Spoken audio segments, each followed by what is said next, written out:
Breaking చూస్తున్నాం. Formula ఈ race కేసులో మాజీ మంత్రి కేటీఆర్ ను ఏసీబీ అధికారులు 4 గంటలుగా విచారిస్తున్నారు. 3 అధికారుల బృందం కేటీఆర్ ను ప్రశ్నిస్తోంది. ఫార్ములా ఈ రేస్ ఒప్పందంలో ఆయన పాత్రపై ఏసీబీ అధికారులు ఆరా తీస్తున్నారు. కేటీఆర్ తరపు లాయర్ సమక్షంలో విచారణ జరుగుతోంది. అటు ఏసీబీ ఆఫీస్ దగ్గర పోలీసులు బందోబస్తు ఏర్పాటు చేశారు. ఏసీబీ ఆఫీస్ ఎదుట బారికేడ్లను ఏర్పాటు చేశారు.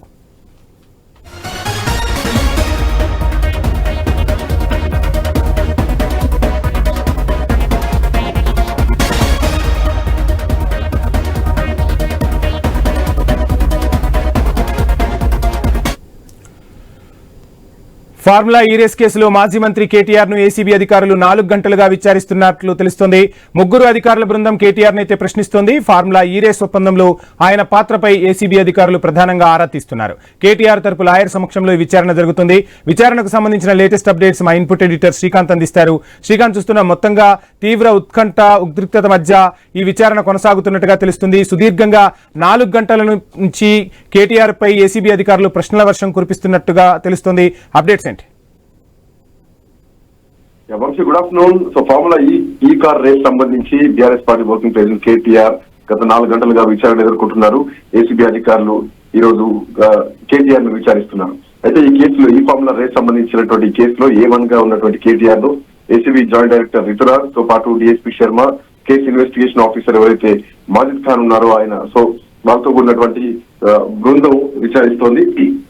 అయితే ఈ కేసులో ఇప్పటికే అంటే ఈ ఏడాది జనవరిలోనే కేటీఆర్ ను గతంలోనే విచారణకు పిలవడం జరిగింది. సో మళ్ళీ రెండోసారి నోటీసులు జారీ చేసింది. ఈ నేపథ్యంలో ఇవాళ విచారణకు హాజరయ్యారు. అయితే దీంట్లో మరి ముఖ్యంగా నిధులకు సంబంధించినటువంటి దుర్వినియోగం అయ్యింది, విదేశీ కంపెనీకి డబ్బులు ట్రాన్స్ఫర్ అయ్యాయన్నటువంటి అంశాలపైన ఏసీబీ అధికారులు కేటీఆర్ ను ప్రశ్నిస్తున్నట్టుగా తెలుస్తోంది. ఇంకోటి ఏఫోయు ఏదైతే ఫార్ములా ఈ రేస్ ఆపరేషన్స్ కంపెనీ ఉందో దానికి చెందినటువంటి కొంతమంది ప్రతినిధులతో పాటు ఇంకొంతమంది ఈ కేసులో ఇంకొంతమంది ఇచ్చినటువంటి స్టేట్మెంట్లు ఏవైతే ఉన్నాయో సో దాన్ని ఆధారంగా చేసుకొని విచారిస్తున్నారు. అయితే ఇప్పుడు ఈ విచారణ తర్వాత ఏసీబీ ఆఫీస్ ముందు ఇప్పటికే భారీ బందోబస్తు ఏర్పాటు చేయడం జరిగింది. అటు బీఆర్ఎస్ పార్టీ కార్యకర్తలంతా కూడా ఏసీబీ కార్యాలయం వైపు రాకుండా భారీగా పోలీసులు కూడా మోహరించారు. మరోవైపు అటు కమాండ్ కంట్రోల్ రూమ్ లో ముఖ్యమంత్రి కమాండ్ కంట్రోల్ రూమ్ కు వస్తున్నటువంటి క్రమంలో అక్కడ కూడా ఎట్లాంటి అవాంఛనీయ ఘటనలు జరగకుండా, ఎట్లాంటి ఉద్రిక్తత వాతావరణం క్రియేట్ అవ్వకుండా అటు బీఆర్ఎస్ పార్టీ కార్యకర్తలందరినీ కూడా తెలంగాణ భవన్ లో పంపించి తెలంగాణ భవన్ కు తాళం కూడా వేయడం జరిగింది. సో ఇంకోవైపు అటు రెండు వైపుల నుంచి కూడా ఒక ఉత్కంఠ కనిపిస్తోంది. కేటీఆర్ వెళ్లే ముందు ఒక కామెంట్ చేయడం జరిగింది. ఇవాళ మీడియాతో మాట్లాడుకుంటూ చట్టాలను న్యాయస్థానాన్ని గౌరవిస్తాం, హరీష్ రావును కాళేశ్వరం కమిషన్ లో ఆయనను కూర్చోబెట్టారు, కేసీఆర్ ను కూర్చోబెట్టారు, ఒక పైశాచిక ఆనందం పొందుతున్నారు. ఇప్పటికీ 3 సార్లు పిలిచారు, 30 సార్లు పిలిచిన విచారణ ఖచ్చితంగా వస్తా. అయితే ఈ సందర్భంగా కేటీఆర్ ఇంకో కామెంట్ కూడా చేయడం జరిగింది. నన్ను అరెస్ట్ చేసినా చేయొచ్చు అని అన్నారు. అంటే అరెస్ట్ అయితే తెలంగాణ కోసం గతంలో జైలు పోయొచ్చినా ఇప్పుడు కూడా అవసరమైతే జైలుకు పోతా, మళ్ళీ జైలు పోవాల్సినటువంటి పరిస్థితి వచ్చినా కానీ భయపడేది లేదు. ఇది తెలంగాణ బ్రాండ్ ఇమేజ్ కోసం, తెలంగాణ కోసం ఒక్కసారి కాదు 100 సార్లు అయినా జైలు పోతా అంటూ కూడా కేటీఆర్ చెప్పడం జరిగింది. కేసీఆర్ లక్షల సైన్యాన్ని టచ్ చేసేటువంటి ధైర్యం ఉందా అంటూ కూడా ఒక సవాల్ విసిరారు రేవంత్ రెడ్డికి. సో ఏమైనా కానీ ఈ ఫార్ములా రేస్ ఏదైతే ఉందో, ఫార్ములా ఈ రేస్ ఏదైతే ఉందో ఇంట్లో ఎట్లాంటి తప్పు చేయలేదు. రేవంత్ రెడ్డి పైన కూడా ఏసీబీ కేసుల్ని లైట్ డిటెక్టర్ టెస్ట్లకు నువ్వు సిద్ధమా అంటూ కూడా కేటీఆర్ ఒక సవాల్ విసిరారు. అయితే ఈ విచారణ తర్వాత కేటీఆర్ ఇంటికే వెళ్తారా, లేదంటే ఏసీబీ అదుపులోకి తీసుకుంటుందా, కేటీఆర్ ను అరెస్ట్ చేస్తారా, జైలు తీసుకెళ్తారా అన్నది మాత్రం ఉత్కంఠ మాత్రం కనిపిస్తోంది. సో ఏదేమైనా కానీ దీంట్లో మరి ముఖ్యంగా నిధులకు సంబంధించి కేబినెట్ యాక్సెప్టెన్సీ లేనిది, అటు ఆర్థిక శాఖ అనుమతి కూడా లేకపోవడంతో ఈసీ మోరోవర్ అప్పుడు ఎలక్షన్ కోడ్ అమల్లో ఉంది. సో ఈసీ అనుమతి కూడా తీసుకోలేదు.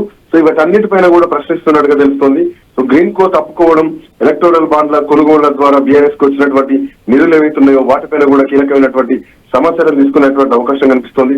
సో ఇట్లాంటి క్రమంలోనే కేటీఆర్ ను ఇవాళ అదుపులోకి తీసుకొని ప్రశ్నిస్తారా, లేదంటే కేటీఆర్ ను విచారణ తర్వాత పంపిస్తారా, ఏ రకంగా ఉండబోతోంది, అరెస్ట్ మాత్రం తథ్యమా అన్నటువంటిది ఒక లీకులు అయితే కనిపిస్తున్నాయి. ఇప్పటికే బీఆర్ఎస్ పార్టీ నాయకత్వాన్ని కానీ కార్యవర్గాన్ని కానీ కేటీఆర్ మెంటల్ గా ప్రిపేర్ చేసి పెట్టారు. అరెస్ట్ చేసే అవకాశాలు కూడా ఉన్నాయంటూ కూడా చెప్పారు. ఒకవేళ సాయంత్రం 5 గంటల వరకు విచారణ కొనసాగితే కనుక ఆ తర్వాత అరెస్ట్ చేసేటువంటి అవకాశాలు ఉన్నాయన్నటువంటి ప్రచారం కూడా నడుస్తోంది. సో మరోవైపు అటు కేటీఆర్ ఏసీబీ విచారణకు వెళ్ళినటువంటి క్రమంలోనే హరీష్ రావు కూడా తెలంగాణ భవన్ లో లాయర్లతో సమావేశం అయ్యారు. సో ఇది కూడా కొంత ఆసక్తిగా మారింది. సో ఏసీబీ విచారణకు సంబంధించినటువంటి అంశాలతో చర్చిస్తున్నారా, లేదంటే కేటీఆర్ అరెస్ట్ కాబోతున్నారన్నటువంటి ఉద్దేశంతో ముందస్తుగానే అడ్వకేట్స్ తోటి హరీష్ రావు భేటీ అయ్యారా తెలంగాణ భవన్ లో అన్నటువంటి అంశాలు మాత్రం ఇంకా కొంత క్లారిటీ రావాలి.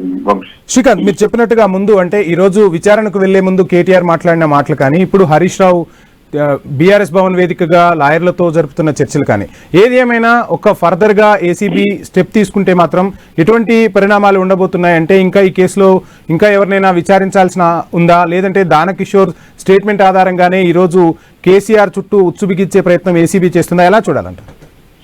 ఖచ్చితంగా దానకిషోర్ ఇచ్చినటువంటి స్టేట్మెంట్ ఆధారంగానే ఈ కేసు విచారణ నడుస్తుంది. అయితే దీంట్లో ప్రధానంగా ఉన్నటువంటి అంశం ఏంటంటే గ్రీన్ కో తప్పుకున్నది, ఆ తర్వాత నెక్స్ట్ జెన్ ఏదైతే ఉందో ఆ కంపెనీ ప్రైవేట్ కంపెనీ, అది అఫ్కోర్స్ గ్రీన్ కో సంబంధించిన సిస్టర్ కంపెనీ అనుకోవచ్చు.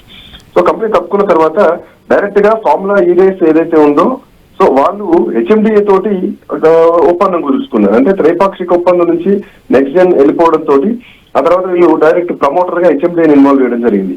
సో ఇన్వాల్వ్ చేసినటువంటి క్రమంలోనే ఇందులోనే డబ్బులు తారుమారయ్యాయి. ఇందులోనే డబ్బులు విదేశీ కంపెనీలకు లండన్ లో ఉన్నటువంటి కంపెనీకి చెల్లుబాటు అయింది. అది కూడా పౌండ్ల రూపంలో మార్చి రిజర్వ్ బ్యాంక్ రూల్స్ కు విరుద్ధంగా వీటిని ట్రాన్స్ఫర్ చేశారన్నది ప్రధానంగా ఉన్నటువంటి అభియోగం. మోరోవర్ ఎలక్షన్ కోడ్ అమల్లో ఉంది, ఈసీ పర్మిషన్ లేదు, ఆర్థిక శాఖ పర్మిషన్ లేదు, కేబినెట్ పర్మిషన్ లేదు. ఎంత డబ్బులున్నా దీని వెనకాల ఏం జరిగింది, గ్రీన్ కోక్ ఉన్నటువంటి క్విక్ ప్రోకు ఏమైనా జరిగిందా, సో ఈ అంశాలపైన కూడా నడుస్తుంది. అంటే ఒకవేళ మీరు అన్నట్టు అరెస్ట్ అవుతారా లేదా అన్నది మాత్రం ఇంకా సస్పెండ్ చేయాలి. ఒకవేళ సాయంత్రం 5 గంటల వరకు విచారణ సాగితే ఆ తర్వాత ఏమైనా అరెస్ట్ చేస్తారా అన్న ప్రచారం ఉంది. సో హరీష్ రావు కూడా అడ్వకేట్స్ తోటి భేటీ అయ్యారు తెలంగాణ భవన్ లోనే అంటే కనుక కొంత అది మాత్రం కనిపిస్తుంది. ఆ స్మెల్ వదిలేరు బీఆర్ఎస్ పార్టీ నాయకత్వం అండ్ అందరూ కూడా బీఆర్ఎస్ పార్టీ కొంత అలర్ట్ గా ఉన్నది మాత్రం కనిపిస్తోంది. కార్యవర్గంతో పాటు ఫామ్ హౌస్ లో ఉన్నటువంటి కేసీఆర్ కూడా. సో మొత్తానికి ఒక డీప్ అబ్జర్వేషన్ లో మాత్రం బీఆర్ఎస్ పార్టీ ఉంది. Vamshi right, thank you Srikanth.